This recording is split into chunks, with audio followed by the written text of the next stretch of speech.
দীর্ঘদিন যাবৎ কুখ্যাত নেশা কারবারিকে আটক করার জন্য ওত পেতে বসে থাকে মধুপুর থানার পুলিশ, কিন্তু কোনো রকমেই তার টিকিট নাগাল পাওয়া যাচ্ছিল না। শেষ পর্যন্ত মঙ্গলবার সকালবেলা মধুপুর থানার অফিসার তপন দেবনাথের কাছে একটি গোপন খবর আসে। আগরতলা থেকে কমলাসাগর যাওয়ার একটি লাইন গাড়ির মধ্যে প্রচুর পরিমাণে মদ মজুত রয়েছে, আর সেই মদগুলো রয়েছে কুখ্যাত নেশা কারবারি কিংবা মদ্য ব্যাপারী প্রিয়রঞ্জন দাস ওরফে রিপনের। তার বাবার নাম চিনু রঞ্জন দাস, বাড়ি দেবীপুর বাজারটিলা এলাকায়। অবশেষে মধুপুর থানার অফিসার তপন দেবনাথ পুলিশ নিয়ে সেই গাড়িটিতে তল্লাশি চালায় এবং দীর্ঘদিন ধরে পালিয়ে থাকা মদ ব্যবসায়ী কিংবা নেশা কারবারির মাস্টারমাইন্ড প্রিয়রঞ্জন দাসকে 25,000 টাকার মদসহ গ্রেপ্তার করতে সক্ষম হয়।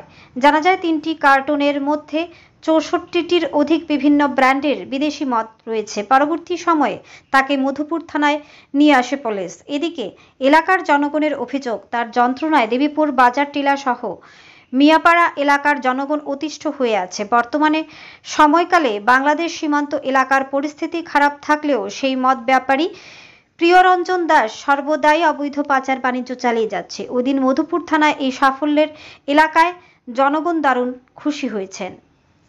ব্যুরো রিপোর্ট আজকে সকালে একটা গোপন খবরের ভিত্তিতে ওই এখানে মধুপুর বাজারে দাঁড়াইছিলাম। একটা গাড়ি দিয়ে কিছু ফরেন লিকার মদাইতে আসছিল। তখন ওই গাড়িটা আমি এবং স্টাফ আটক করি।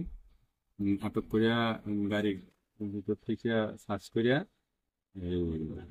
64 various type of foreign liquor বোতল, প্রত্যেকটি 350 ml করে, 64 নোস। তারপর আমরা গাড়ির ড্রাইভার আর গাড়ি নিয়ে থানায় তাকে করে নিয়ে আসি। এই গাড়িটা কি মানে লাইন গাড়ি ছিল? গাড়িটা এনে লাইন গাড়ি। আর মদগুলির বাজার মূল্য 25,000 টাকা হবে। কাকে গ্রেপ্তার করছিলেন? প্রিয়রঞ্জন দাস, বাবার নাম চিনরঞ্জন দাস, দেবীপুর বাজার।